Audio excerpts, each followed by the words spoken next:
प्रधानमंत्री नरेंद्र मोदी वहां बता रहे हैं कि किस तरह से टेक्नोलॉजी और इनोवेशंस के लिए पैसा दिया गया है, ग्रीन रेवोल्यूशन करने के लिए और युवाओं के लिए जो किया गया है।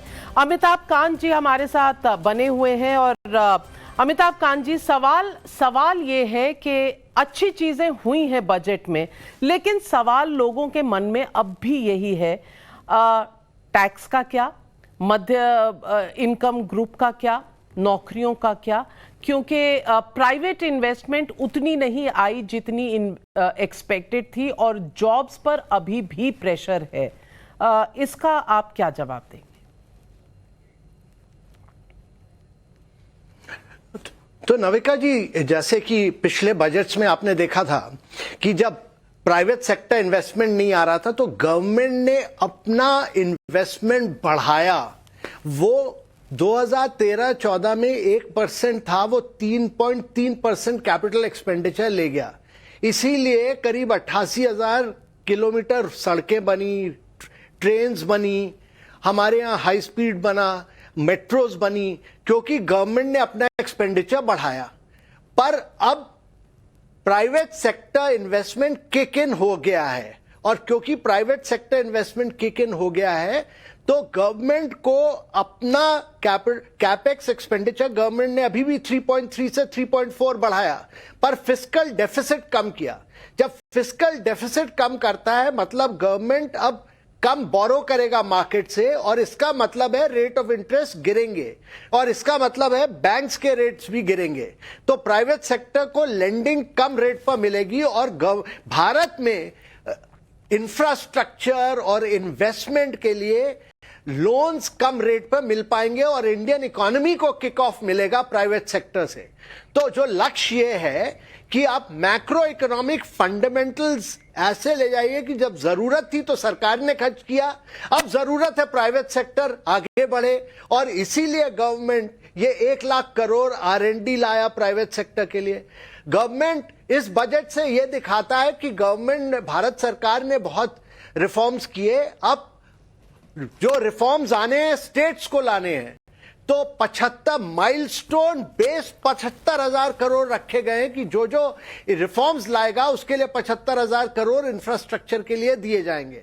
और तीसरी चीज जो आवश्यक है देश में, वो एक ग्रीन मूवमेंट आवश्यक है कि हम ग्रीन डेवलपमेंट करें, सस्टेनेबल डेवलपमेंट करें, और उसके लिए जो पूरा फोकस है सोलर एनर्जी और हमारे लिए रूफटॉप और इलेक्ट्रिक व्हीकल्स, ये सब पे, और लॉजिस्टिक का कॉस्ट कम हो, इसलिए लॉजिस्टिक में पोर्ट कनेक्टिविटी हो, मिनरल्स हो, सीमेंट की कनेक्टिविटी हो, तो रेलवेज का पूरा फोकस कनेक्टिविटी पर जाएगा। तो ये जो महत्वपूर्ण चीजें हुई हैं, ये ऑलराउंड डेवलपमेंट करता है। जब ऑलराउंड डेवलपमेंट देश का होता है तो मध्यवर्ती वर्ग भी गेन करेगा। जो लोग गरीबी के नीचे, उन पर तो बहुत इंपैक्ट हुआ है, क्योंकि हम लोग, सरकार ने घर पर, बिजली पर, सारी चीजों पर खर्चा किया, तो पूरा देश आगे बढ़ेगा, और इससे मिडिल क्लास हो या बिलो पॉवर्टी लाइन हो, सब लोगों की ग्रोथ आगे बढ़ेगी। जाने से पहले बस एक ही सवाल पूछना चाहूंगी अमिताभ कांत जी कि सरकार ने कोई ऐसे बड़े अनाउंसमेंट्स नहीं किए लोगों को लुभाने के लिए।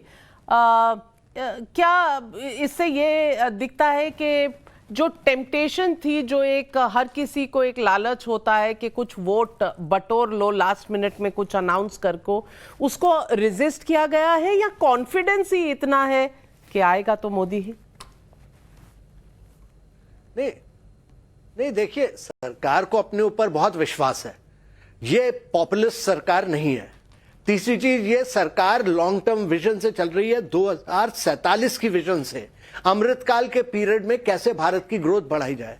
और ये सरकार कभी भी पॉपुलिस्ट मेजर्स नहीं लेती है, और ये इंफ्रास्ट्रक्चर फोकस्ड है, long term macro economic fundamentals focused है, और इसमें इस सरकार को अपने ऊपर कॉन्फिडेंस है कि ये दोबारा आकर लॉन्ग टर्म बजट फिर प्रेजेंट करेगी।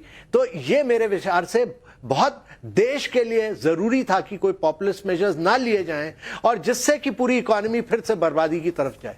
वो कुछ नहीं किया ऐसा सरकार। Thank you very much Amitabh Kant ji हमारे साथ जुड़ने के लिए, और टाइम्स नाउ नवभारत के व्यूअर्स को फर्स्ट कोचेंट गवर्नमेंट रिस्पांस देने के लिए आपका बहुत बहुत धन्यवाद।